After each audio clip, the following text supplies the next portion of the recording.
Boa noite. Agora é pra valer, agora não é teste. Eu já entrei 2 vezes pra fazer teste, agora não é teste, agora é pra valer. Vou chamar a Gabriela.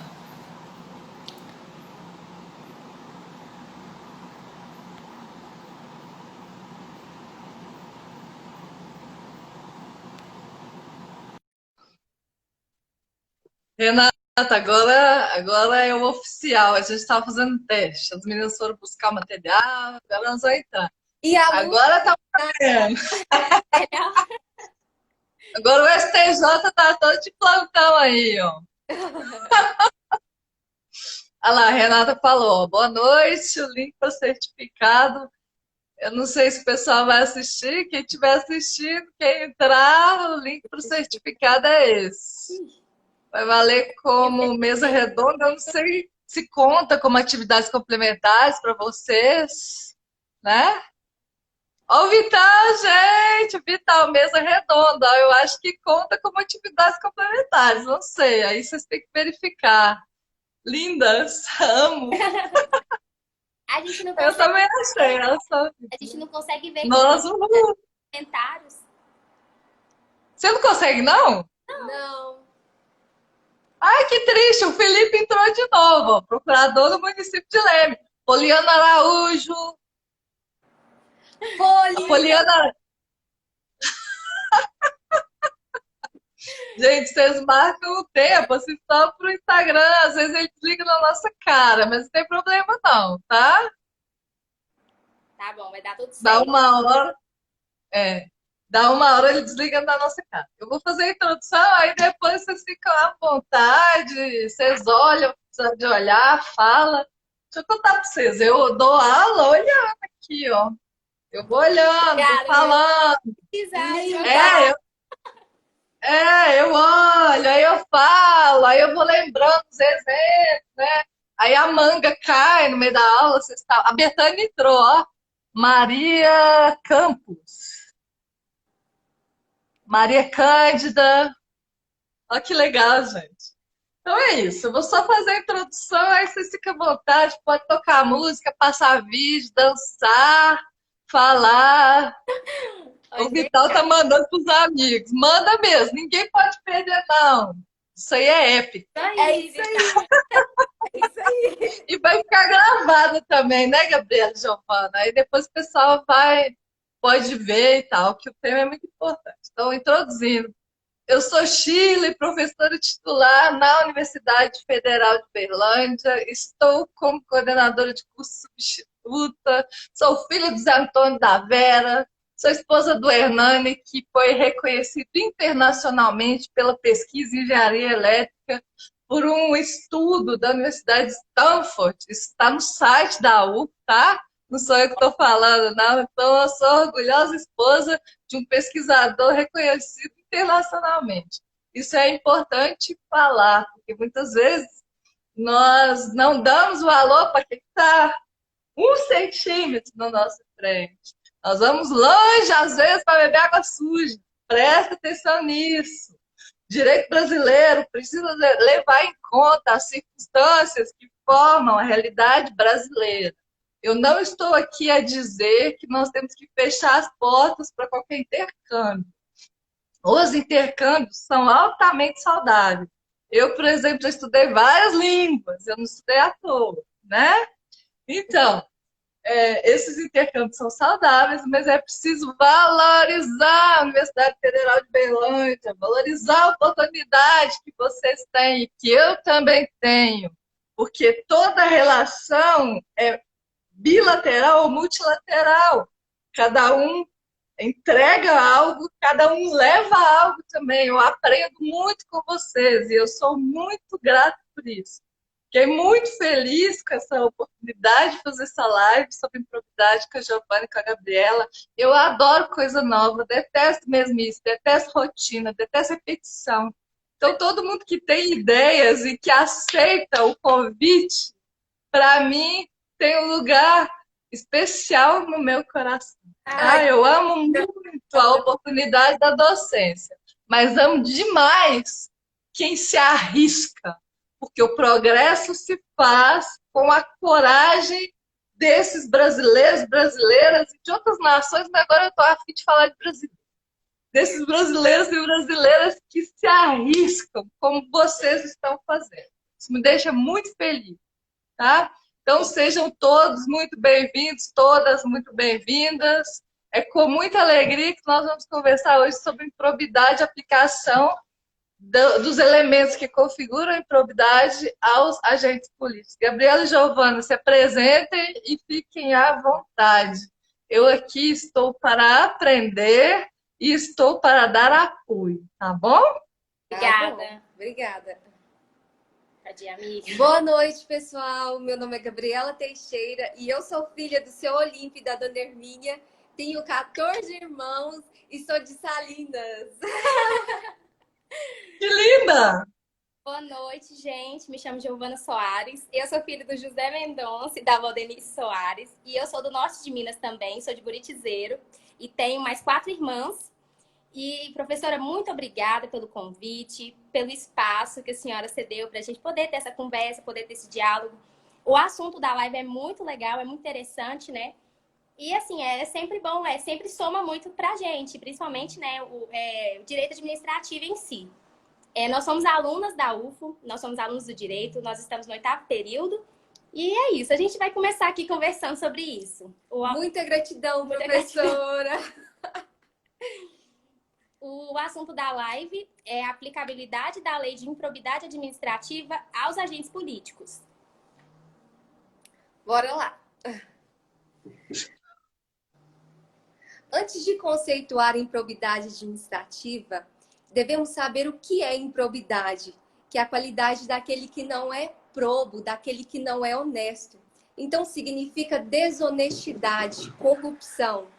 E existem vários conceitos relacionados à improbidade, porque também existem várias maneiras de uma pessoa ser desonesta dentro do nosso ordenamento jurídico. Mas hoje vamos tratar do tipo de desonestidade que importa para o direito administrativo, que é a improbidade administrativa. Não existe um conceito específico em relação ao tema, mas está diretamente relacionado aos tipos de improbidade previstos nos artigos 9, 10 e 11 da Lei 8.429 de 92. E também está relacionado ao LIMP, que são os princípios gerais que regem a administração pública, previstos no artigo 37 da Constituição e que se repetem no artigo 4º da ALIA. Esses princípios vão dizer que os agentes públicos, independentemente do nível hierárquico, devem zelar pela legalidade, impessoalidade, moralidade, publicidade e eficiência. O conceito de improbidade administrativa também é muito relacionado com o conceito de moralidade, que defende que os agentes públicos devem manter uma conduta honesta, ética, manter a boa-fé e serem probos. Só que as pessoas confundem, porque cada um tem suas peculiaridades. Eu trouxe aqui um conceito de doutrina da Maria Silvia Zanella, de Pietro, e eu vou ler. Ela diz o seguinte: portanto, quando se fala em improbidade como ato ilícito, como infração sancionada pelo ordenamento jurídico, deixa de haver uma sinonímia entre as expressões improbidade e imoralidade, porque aquela tem um sentido muito mais amplo e muito mais preciso, que abrange não só atos desonestos ou imorais, mas também e principalmente atos ilegais. Na lei de improbidade administrativa, a lesão à moralidade administrativa é apenas uma das inúmeras hipóteses de atos de improbidade previstos em lei. Vale dizer que a lesão ao princípio da moralidade ou qualquer outro princípio imposto à administração pública constitui uma das modalidades de atos de improbidade. Essa é a primeira parte. Agora, Joana. Aí, gente, antes de eu falar sobre os aspectos gerais da lei de improbidade, é preciso mencionar que antes mesmo de ter essa lei, antes da Constituição Federal, já havia algumas leis que falavam sobre a improbidade em si, como, por exemplo, a lei que define o crime de responsabilidade, que falava sobre a improbidade, só que só eram aplicados aos agentes políticos. E aí, com a promulgação da Constituição, né, de 1988, essa lei ela foi recepcionada pela Constituição, só que aí, a Constituição, em seu artigo 37, parágrafo 4º, ele fala expressamente sobre a improbidade administrativa, sobre as sanções, né, que as pessoas que cometerem esse ato terá que responder sobre as consequências, e também deixa lá aberto, falando que terá uma lei que vai falar sobre o assunto, que vai dispor sobre o assunto. E ainda fala, né, que não está prejudicado a responsabilidade penal. Então, a pessoa, além de responder pela improbidade administrativa, ela pode responder penalmente por isso. E aí, só um minutinho. E aí, em suma, o parágrafo 4º ele fala o seguinte, que nos atos de improbidade administrativa importarão, né, na suspensão dos direitos políticos, na perda da função pública, na indisponibilidade dos bens e no ressarcimento ao erário, de acordo com o que for previsto em lei, que eu disse, e sem prejuízo da ação penal cabível. Então, como a Constituição ela fala expressamente, né, sobre a improbidade e o que ela pode acarretar, ela deixa claro que haverá uma lei que vai regulamentar isso. E aí foi editada, né, a Lei 8.429, que é a Lei da Improbidade Administrativa. E aí, a LIA, né, conhecida como a LIA. E aí a LIA conta com 25 artigos e dentre eles, né, estão dispostos quem são os agentes que são responsabilizados pela improbidade administrativa, né, que podem ser passíveis de responder pela essa ação. Quais são os órgãos da administração direta e indireta que são passíveis de serem as vítimas? E quais são as condutas, as circunstâncias que caracterizam a improbidade administrativa? E, além disso, né, ela traz o procedimento, como será, né, a apuração do que ocorreu diante do agente público também e como as autoridades devem proceder. E aí, é imperioso a gente falar, né, ressaltar que as definições do ato de improbidade administrativa, que estão contidos no artigo 9º até o 11, é exemplificativo, não é taxativo. Então, por exemplo, eu posso cometer uma conduta que seja caracterizada como improbidade, mas que não esteja elencada lá nos incisos desses mencionados artigos que eu disse. Então, gente, são 3, né? Os atos que importam na caracterização da improbidade, que é o enriquecimento ilícito, o ato que cause prejuízo ao erário, ou o ato que atente contra os princípios da administração pública. E aí, ao cometer, né, esses atos, você está sujeito a uma sanção. E essas sanções, elas estão previstas lá no artigo 12 da mencionada lei. E aí, além do que está escrito, né, do que vem escrito no parágrafo 4º do artigo 37, que fala que pode perder a função, que pode perder os poderes políticos. E aí também vem dizendo que tem o pagamento de uma multa civil pelo agente ímprobo, bem como a proibição deste em contratar com a administração pública num prazo de 3 a 5 anos. E aí, gente, depois de falar, né, desses três atos que caracterizam a improbidade, de falar quais são as sanções, eu deixei para falar quais são os sujeitos que a lei destina agora. Por quê? Esse é o principal assunto aqui da nossa live, né? Por quê?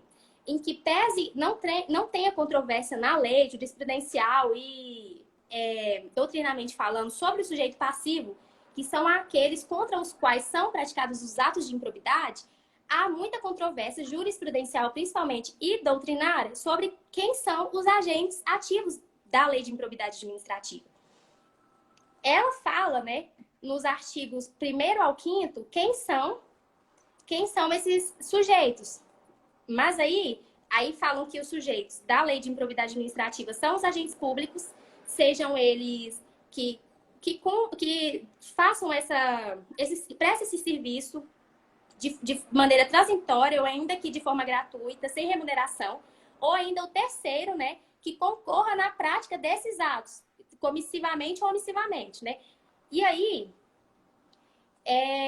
como eu disse, tem muita controvérsia e agora a Gabriela ela vai falar sobre o julgado do STF que fala sobre esse assunto. Então, a partir do período de vigência da Lei de Improbidade Administrativa, surgiram alguns questionamentos quanto à sua aplicabilidade ou não aos agentes políticos. Como a Giovana falou, eu trouxe aqui um exemplo da reclamação de número 2138. E o caso concreto é o seguinte: foi ajuizada uma ação de improbidade administrativa contra o ministro de Estado, fundamentada nos artigos 9, 10 e 11 da LIA, cuja condenação resultaria na suspensão dos direitos políticos e na perda da função pública, dentre outros. Então, esse ministro foi condenado em primeira instância e a sentença foi mantida pelo tribunal. Insatisfeito com a decisão, ele ajuizou reclamação junto ao STF, alegando que só responderia pelos crimes de responsabilidade previstos na Lei 1079 de 50 e que a lei de improbidade administrativa seria inaplicável ao caso concreto. Ele disse também que o juízo de primeiro grau seria incompetente para o julgamento, sendo a competência do STF em razão do foro de prerrogativa de função.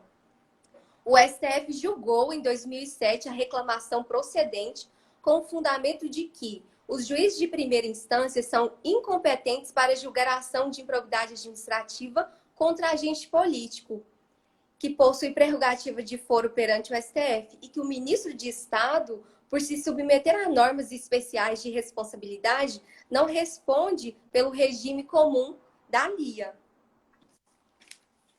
E aí, então, professora, tá dando para ouvir a gente direitinho? Você quer falar alguma coisa? Tá. Eu tô até anotando aqui, tô fazendo as anotações, tô pensando. Eu tô seguindo o raciocínio e tô achando bem legal. Pode ir. Então tá bom. Então, né, diante desse julgamento do STF e também de acordo com o que já vinha acontecendo antes, né, desse impasse que sobre se os agentes políticos eles são, né, passíveis, se a lei de improbidade administrativa são aplicadas a eles, tem, né, dentre os doutrinadores, a possibilidade, né, de um possível bis in idem ante a punição em duplicidade do agente público. Então, uma determinada corrente de pensamento passou a defender que, assim, que os agentes políticos, eles não se sujeitariam à lei de improbidade administrativa, uma vez que eles já estão submetidos à lei... Meu nome, amiga?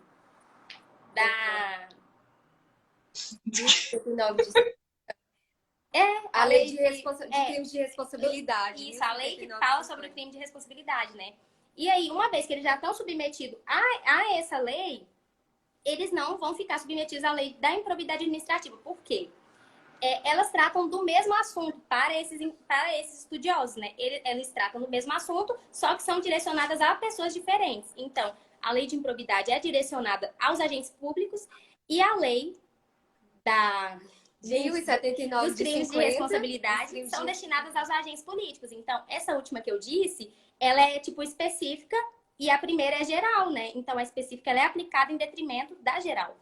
E eu acho que, assim, o que mais fez com que houvesse essa controvérsia é porque a natureza jurídica da lei de improbidade administrativa ainda gera muita discussão. Para muitas pessoas, essa lei, a natureza jurídica dela é política administrativa, assim como a lei da responsabilidade, dos crimes de responsabilidade. E aí, só que assim, hoje, né, vem tendo esse entendimento de que não é dessa forma. A natureza jurídica da lei de improbidade administrativa, ela é civil. Então, assim, esse bis in idem não se sustenta, né? Mas aí a gente vai falar mais pra frente um pouco. E posteriormente, gente, acho que causou, assim, uma discussão, porque em 2018 o STF julgou um agravo regimental na petição 3240 e ele mudou de entendimento. Novidade. O caso era semelhante ao anterior, ou seja, também era um ministro de Estado que estava sendo processado por uma ação de improbidade administrativa e esse ministro ele quis se valer do mesmo entendimento fixado pelo STF na reclamação 2138, mas ele mudou de entendimento. E ele passou a entender que a lei de improbidade administrativa é aplicável aos agentes políticos, exceto ao presidente da República. Assim, nesse julgamento, acolheu-se a tese do duplo regime sancionatório, pelo qual os agentes políticos podem responder tanto pela improbidade administrativa quanto pelos crimes de responsabilidade. Por isso que causou essa Muita confusão. polêmica. E ele explica por que que não pode ser aplicado ao presidente? Que não pode ser aplicado ao presidente? Tem a explicação no voto?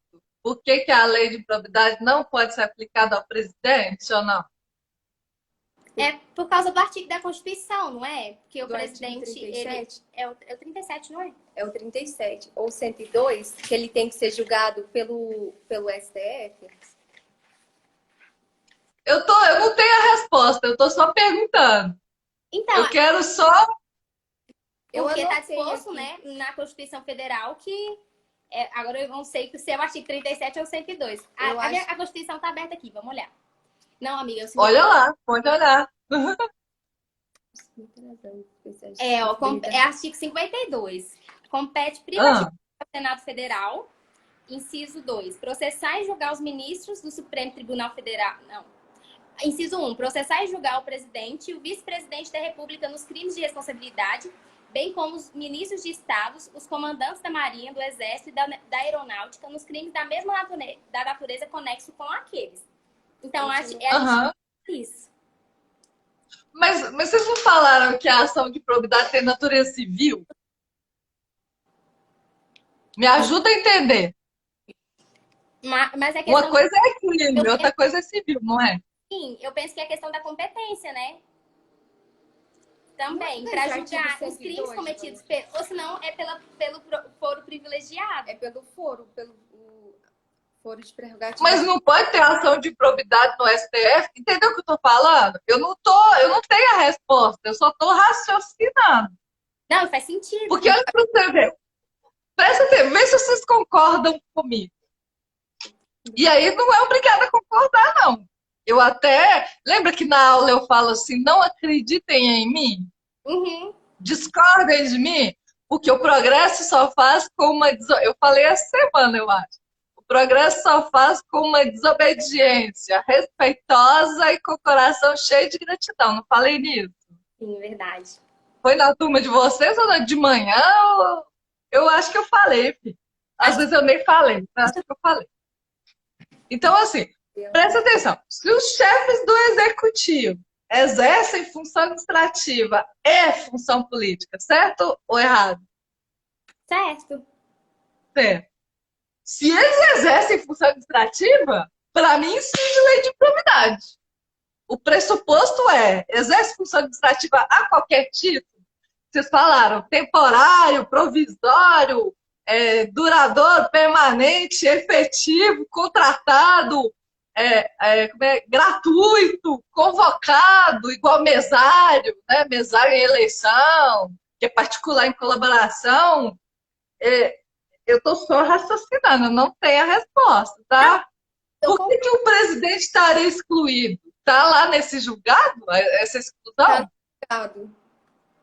As normas especiais de responsabilidade 102 mas se vocês não acharem aí, não tem problema não. Toca o barco e depois vocês me respondem só para sanar a minha dúvida. Eu posso... Tá? Talvez o procedimento ele é diferente, assim como foi o impeachment, tudo bem que são naturezas jurídicas diferentes das leis, né? Mas antes tem que ser aprovado no Senado e depois a Suprema Corte vota, não sei. Talvez eu li uma coisa parecida, sabe? Mas eu não tenho certeza agora. Não, tranquilo. Depois me responde, mas responde para mim, não é avaliação, não. É só porque ficou... Sabe, eu tenho uns negócios... Como é que eu explico para vocês? Muitas coisas que eu resolvo e que eu penso no direito. Inclusive, quando eu estou, por exemplo, na reunião do Conselho de Graduação, ouvindo os relatos dos processos, tem alguma coisa que as pessoas falam que tipo, acende uma campainha, toca assim, pé! Aí eu fico pensando naquilo. E eu não sei por quê, eu não tenho a resposta. Professora, mas tem algo dentro de mim que fala. O STF? Não, quem julga o presidente da República, ou se o presidente da República não responde, né? Ele responde. Eu quero saber por que ele não responde por improbidade, por que ele foi excluído de responder. Mas toca aí, depois a gente conversa mais sobre isso. É Combinado. porque tocou o meu alarme interno, só por isso. Ah, só um minutinho. Eu acho que é porque tem perda de carne. Eu acho que a gente vai confundir com crime de responsabilidade, né? É por isso que tem essa polêmica, porque a gente acaba confundindo com crime de responsabilidade mesmo. Porque Pode ser. Direito brasileiro, direito administrativo é muito polêmico, não é codificado, né? E tem uma. Deixa eu contar para você. Se eu falar umas posições que eu tenho, eu acho que eu vou preso. Tem certas cumulações de cargo que a Constituição permite, que para mim são improbidades na fonte. E eu não quero nem perquirir mais nada. São improbidades per si, cumulações permitidas pela Constituição, que para mim são absurdos e inconstitucionais. Só que se eu citar, eu acho que eu corro até risco de vida, porque agora a tem gente muito interesse envolvido. tá curiosos. Eu conto para vocês depois. Não vou contar agora, não. Ainda mais considerando, né, que a Constituição ela foi escrita por um conjunto de pessoas interessadas também. Por mais que ela seja... Eu acho ela pessoalmente muito bonita, ela traz muitos direitos, né? Mas, por um lado... Existem normas casuísticas e oportunistas. Um exemplo dessas normas, aí eu venho com o assunto a desnecessidade pela súmula vinculante do STF, acho que é a 5, eu esqueço o número. A desnecessidade ou a não obrigatoriedade de advogado em processo administrativo disciplinar. Para mim, isso é um absurdo. Porque o resultado do processo disciplinar, um resultado possível é a perda do cargo, tá? Por demissão, processo punitivo. Isso é muito sério. Você acaba com a pessoa com a punição disciplinar. Como que você vai entrar no processo desse e ser advogado? Eu queria saber se as pessoas que aprovaram isso casuisticamente e oportunistamente, sei lá se eu posso dizer assim, se elas entrariam no processo disciplinar sem advogado. Eu te afirmo que eu não entraria. Qual a chance? E olha que eu conheço um pouquinho, mas eu não entraria, porque eu estou envolvida emocionalmente, percebe? Eu preciso de um terceiro que não esteja envolvido emocionalmente para me ajudar em determinados momentos. Então, assim, até norma constitucional, para mim, tem norma que foi aprovada, sancionada, editada e compõe a Constituição e que, para mim, é uma improbidade. Só de eu ler, eu já acho improbidade. Percebe? Por isso que eu estou sempre raciocinando e tem sempre uma hora que apita essa campainha que eu tenho. Mas eu conto para vocês a acumulação que eu acho que é absurdamente ímproba e que tá cheio aí. Então, professora, aí, assim, eu não sei se a gente falou um pouco rápido, talvez porque nós estamos muito nervosos, mas a gente já está aqui na conclusão. Tá ótimo! Pode respirar que vocês estão indo bem. Então tá. Bom, né? Então, a gente estudando para a live, a gente lendo os artigos, alguns julgados, a gente viu que alguns autores acham que aplicar a LIA aos agentes políticos incorreria no bis in idem, bem como outros autores acham totalmente válida, né, a aplicação da lei a esses agentes, respondendo pelo crime de responsabilidade, mesmo assim. E aí, o nosso entendimento, porque a gente tem uma influência, o nosso entendimento vai de acordo com esse último que a gente falou, porque assim, a Lei 8.429 e o crime de responsabilidade, apesar de aparentemente parecerem muito, eles não se confundem. Não nesse caso aí do presidente da República, que a gente ainda vai pesquisar, mas a gente vai saber. Mas aí, a Lei da Improbidade Administrativa, né, ela surgiu no nosso ordenamento jurídico com o escopo de regulamentar o que estava disposto no parágrafo 4º, artigo 37, né? E aí, ela tem uma finalidade principal, que é a reparação dos danos causados pelo ato ímprobo, entendido como aquele que atente contra os princípios da moralidade administrativa e da legalidade. E para desincumbir desse ônus, né, essa referida lei, ela estabeleceu sanções cíveis, políticas e administrativas a serem aplicadas a esse agente que cometeu, né, esses atos de improbidade, bem como também responsabilizou ele pela reparação civil dos danos causados à administração pública, né, pela sua conduta. E aí, Os crimes de responsabilidade, eles surgiram em outro contexto, né? Que também tem a ver com impeachment. E ele possui uma finalidade de responsabilizar politicamente o agente político que cometeu alguma conduta que atente contra a segurança nacional, a estrutura, a forma do governo e a separação dos poderes. Isso a gente já acha, né, que isso já separa as duas leis. E aí também tem a natureza jurídica da lei que a gente disse, e que uma é civil e a outra é político-administrativa. E a gente acha que o mesmo ato praticado pelo agente político pode gerar responsabilização por improbidade administrativa e por crime de responsabilidade, concomitantemente. E aí, Gabi, quer falar alguma coisa? Em regra, aplica-se ali aos agentes políticos, mas a exceção do presidente da República, aqui que a gente vai pesquisar e vai te responder, tentar te responder. E há essa interdependência de instâncias, como a Giovana falou, penal e civil. E por fim, entender que essa não aplicabilidade da lei de improbidade aos agentes políticos é estimular o sentimento de impunidade que vigora em alguns setores da administração pública. Isso colabora com o descrédito das instituições estatais perante os cidadãos, né? Então é isso. Amiga, a gente pode raciocinar um pouco sobre esse negócio do presidente da República, né? O que você acha? A gente pode pensar um pouco. Ó. Eu tô pensando aqui algum exemplo de. Vocês deram um exemplo de improbidade no exercício da função, alguma coisa concreta? Um exemplo de improbidade, a gente pode citar, por exemplo, a facilitação de uma licitação, por exemplo.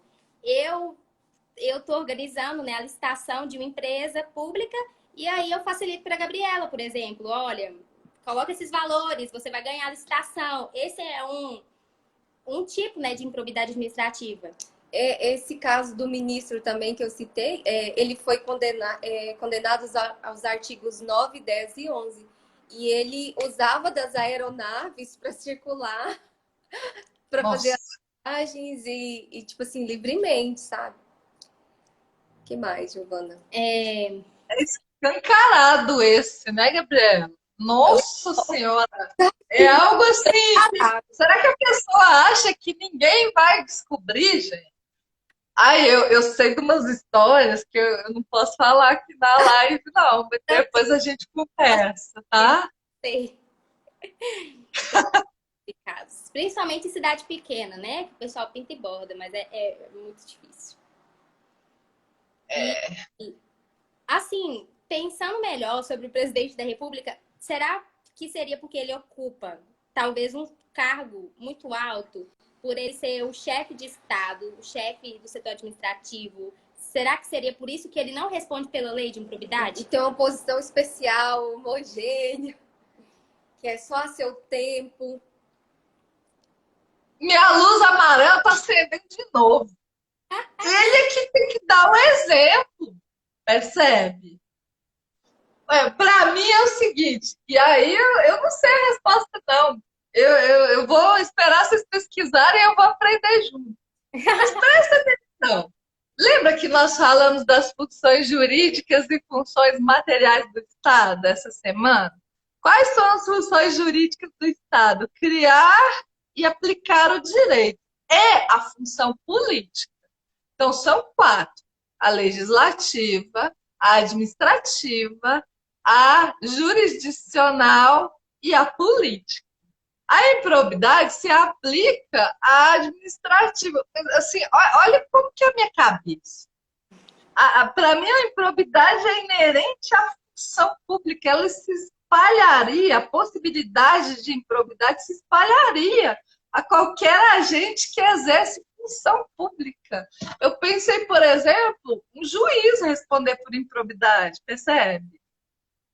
Eu pensei, por exemplo, um vereador responder por improbidade. Ele está no poder legislativo, o juiz está no poder judiciário.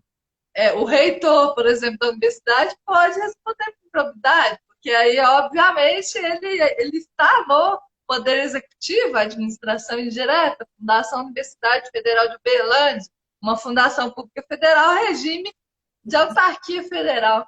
Mas, assim, minha mente, ela vê a necessidade, a obrigação, o dever de probidade se espalhar a qualquer agente público que exerça função pública a qualquer título. Agora, por que a exceção no meu raciocínio macro? E aí eu discordo da Constituição. Acabei de falar do processo que eu discordo de possibilidade de acumulação, que a Constituição acolhe, que para mim é improbidade. Tá? Alguns cargos são impassíveis de acumulação, ainda que haja compatibilidade horária. Então, posso acumular um cargo técnico com um de professor. Dependendo do cargo técnico, eu não sei não. Tá? Eu tenho umas ressalvas aí. E aí um dia a gente senta e conversa. Pode ser até tomando um café. Porque nem tudo que eu penso eu posso falar em público. Porque tem umas posições tanto quanto polêmicas que desagradam interesses de pessoas e de grupos, só que muitas vezes, quando nós não percebemos o todo, quando a gente não vê a chamada big picture, tá? Quando você não vê, não tem a visão do conjunto, às vezes a Gabriela faz um negócio achando que está levando vantagem em relação aos outros alunos da turma. Mas, na verdade, esse desequilíbrio vai precisar ser compensado. Lembra quando eu falo dos benefícios e dos privilégios? Suponhamos que alguém entre numa circunstância ilegal num grupo. A tendência do grupo é excluir essa pessoa, inconscientemente, tá? Então, tem um preço. A liberdade, a certo grau de liberdade que a gente tem, se baseia, como diz Renato Russo, na música Há Tempos, né? Há tempos são jovens que adoecem e tal. Disciplina é liberdade. Você cumprir norma, você se liberta de desequilíbrios que podem surgir pelo descumprimento. Imagina eu, do jeito que eu sou, que gosto de fazer essas coisas diferentes, que chamo vocês para live, que falo os negócios, se alguém descobrir que eu entrei de uma forma fraudulenta, percebe? Sim. Disciplina e liberdade. Então, enfim, eu questiono alguns aspectos da Constituição, da lei, do regime jurídico administrativo. Por isso, a hora que eu ouvi o presidente, não, mas o presidente é o primeiro para mim, que tem que andar de acordo com a probidade. E aí fica a pergunta, né? Por que o presidente está excluído dessa possibilidade? Eu acho que ele, para mim, é o primeiro da lista, porque ele é a autoridade máxima na administração pública. Imagina falar que na Universidade Federal de Uberlândia o reitor está isento de responder por improbidade. Ele é o nosso capitão, né? Ele é o, como é que fala? Ele é o piloto da nave chamada UFO. Ele é o que reúne todas as competências. É claro que como... Lembra aquela diferença da Sheila e da 135? A Sheila é a pessoa física que pode gostar de laranja, mas suponhamos que houvesse um uniforme para trabalhar na UF. Eu poderia ir de laranja? Não, porque a Sheila teria que se render a 135, que precisa usar o uniforme para trabalhar. E aí eu falando para vocês, criança faz o que quer, adulto faz o que é preciso. É preciso ser adulto no exercício da função pública para separar. Se eu gosto da Gabriela e da Giovana, mas eu preciso tratar todos de uma forma, pelo menos no básico, gente. Eu não estou querendo dizer, eu não sou obrigada a tomar, eu como Chile, não sou obrigada a tomar café com todo mundo. Eu posso querer tomar um café com a Gabriela e com a Giovana e não querer tomar café com outra pessoa da turma. Mas isso é a Chile, tá? Gente, caiu? O que aconteceu? A senhora tá ouvindo? Deu uma... Travou, parece, né? Ixi, vocês estão ouvindo? Deu certo? Voltou? Tá vendo? Não pode falar, não. Voltou? Não pode falar, não. Tem que tomar café com todo mundo. Ai, meu Deus. Então, é preciso ter maturidade para separar as minhas escolhas pessoais, meus interesses pessoais, daquilo que é o melhor para o exercício da função e para o sistema. E isso exige um grau de maturidade que nós estamos aprendendo a cada dia, uns mais, outros menos, né? Concorda com isso? Não é fácil, não. Um dos maiores desafios para mim, depois de estar viva, é ser adulta. Ah, não, essa frase que a senhora falou na aula, eu fiquei refletindo a semana inteira. Qual frase, Giovana? Que a criança faz o que quer e o adulto faz o que é preciso, né? É difícil. Exatamente, ué. Você vê chilique todo dia, né? Você vê o povo dando chilique, dando chilique, dando chilique. Quem dá birra é a criança. O adulto olha para a realidade, vê o que é possível fazer e age. Em vez de reclamar e exigir, reconhece a realidade e age de acordo com o que é possível. Né? Eu não vou, por exemplo, na coordenação, tem uma série de desafios. Quem sou eu para corrigir tudo, acertar tudo? Porque é muito desafiante. E eu também nem consigo, né? Eu tenho que. É uma posição de humildade no sentido de reconhecer. Eu sou apenas a coordenadora substituta. O meu compromisso é fazer o melhor que eu conseguir nesse período que eu estiver lá a serviço. Não vou resolver tudo, mas posso ouvir as pessoas, aprender e fazer o melhor que eu consigo.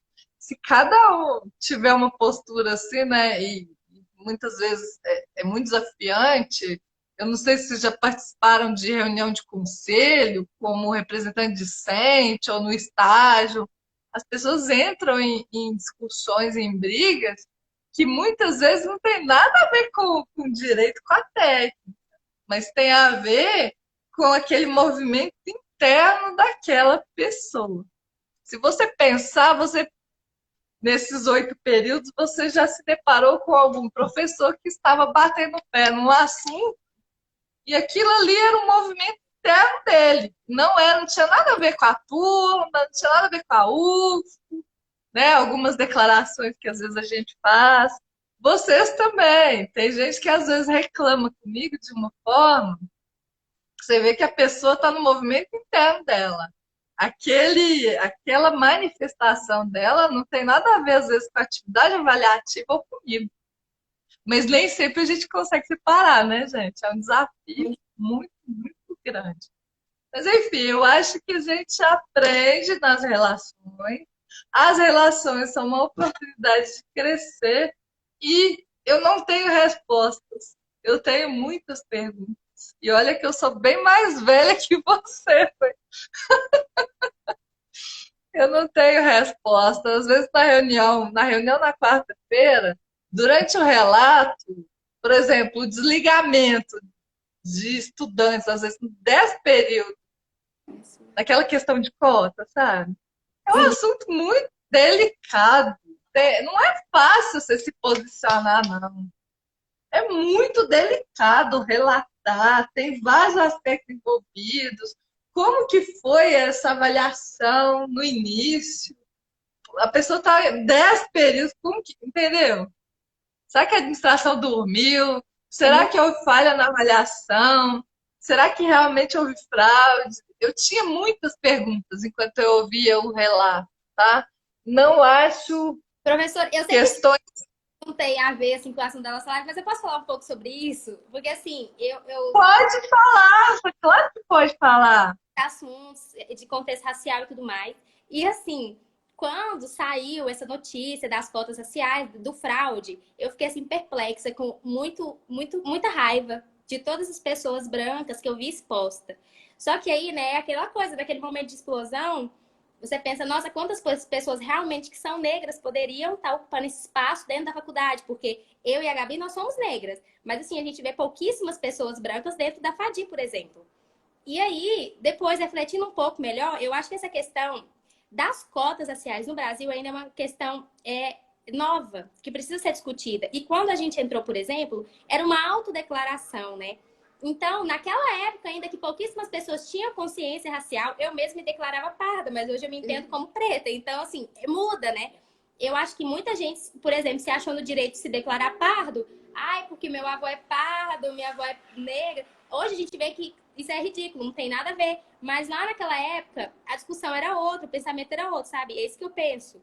E assim, a raiva foi passando, eu fui tentando entender. Mas é claro que não tá certo, né? Mas pensando também, legalmente falando, que o edital, ele é a lei do, do processo seletivo, né? Essas pessoas não vão perder a vaga delas, assim, no meu entendimento. Elas já estão no oitavo É, período, perder uma vaga. Seria. eu acho muito complexo. Eu fiquei na dificuldade de votar porque eu precisava ver as provas, precisava saber lá no início. Eu acho que Nossa, não é fácil votar isso aí, não. É E muito delicado. é muito Se difícil. você coloca. O que foi? É muito difícil, principalmente também, definir quem é pardo. Porque, por exemplo, eu aqui, né? Eu e a Gabriela aqui, tudo bem, a gente tá como preta, A mas, luz por está exemplo, batendo aqui. por exemplo, me coloca do lado de outras pessoas da minha família, vão falar que a pessoa que tá do meu lado, ela é preta e eu sou parda. Então é muito difícil, né? Porque tem a questão do colorismo. Tem gente que acha que pardo nem existe, né? Que é todo mundo preto. Então é muito difícil, é um assunto que tem que ser amadurecido ainda. Por mais que a gente seja Muito amadurecido. na pele, mas tem que ser mais amadurecido.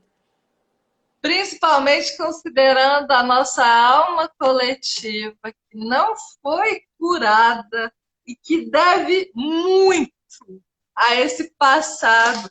Como que o Brasil foi colonizado? Os índios estavam aqui, depois com a exploração dos escravos, né? Então, assim, nós devemos muito aos índios, muito aos escravos, e tem muita coisa para ser curada ainda. Aí eu já fico pensando nas constelações, né? De colocar. Uma vez o professor Carlos Cordeiro me convidou para dar um módulo num curso para professores do ensino fundamental da rede pública, um módulo na especialização. E foi muito, tinha muita assim, diversidade e eu fiquei apaixonada. Eu falei algumas coisas e fiz alguns movimentos que eles me permitiram. Gente, eu não vi as 3 horas passar. Foi muito rico. Eu converso com alguns deles até hoje. Então, assim, é um assunto que precisa de muito amadurecimento, muita discussão, muita ação afirmativa, muita integração. E o caminho para mim, se você me perguntar como melhorar o serviço público, eu te digo que em quase 20 anos de Universidade Federal de Berlândia, olhe com carinho para cada ser humano que está a serviço e que é destinatário do serviço. Como que é olhar com carinho? Considerar o aspecto humano, porque antes de eu ser a professora e a coordenadora substituta, eu sou a Shirley, filha do Zé Antônio e da Vera.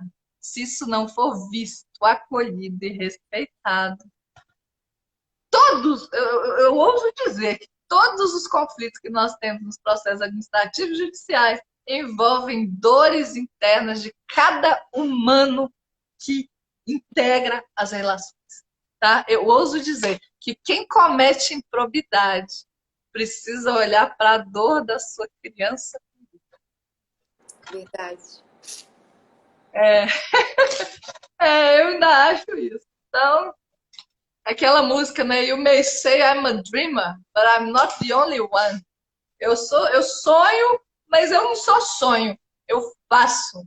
Você duvida que eu faço? Não, né? Nós estamos aqui começamos a falar de propriedade, eu já estou falando, nós já estamos falando de humanidades, que é o que realmente importa como base de todos os movimentos que estão por trás de todas as manifestações humanas, inclusive as que constituem atos infracionais, como improbidade. Eu sou voluntária, eu não sei se vocês sabem, eu sou voluntária no CESEU, nós fazemos constelação São os jovens que Então, cumprem medidas agora socioeducativas. vai ter que marcar uma live para falar sobre ato infracional. Eu faço estágio na vara da infância e agora eu faço estágio na defensoria, na área da infância também. Eu amo. Eu amo Ah, esse... então demorou. Vamos marcar um café e uma live. Eu amo. Nossa, eu gosto demais. Eu sou suspeita, eu sou voluntária desde os 9 anos de idade. Nossa,